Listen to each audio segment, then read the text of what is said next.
Ayrılık kolay değil, onu gelsen bana sor. Ayrılık kolay değil, onu gelsen bana sor. Günlerim yalnız seni aramakla geçiyor. Günlerim yalnız seni aramakla geçiyor. Kader ayırdı bizi, elimizden ne gelir?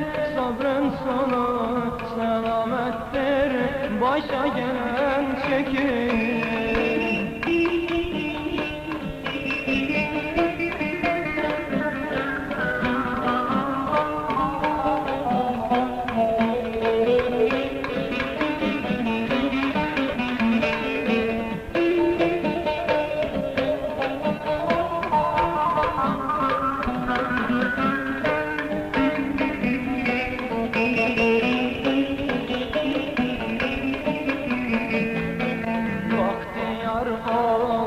Olamadım, garibim şu diyarda.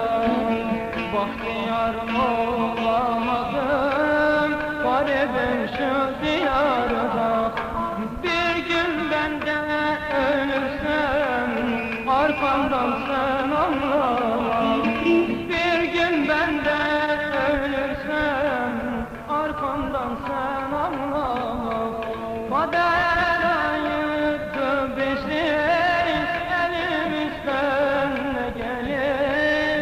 Sabrın sonu selamettir, başa gelen çekilir. Kader ayırdı bizi, elimizden ne gelir? Sabrın sonu selamettir, başa gelen çekilir.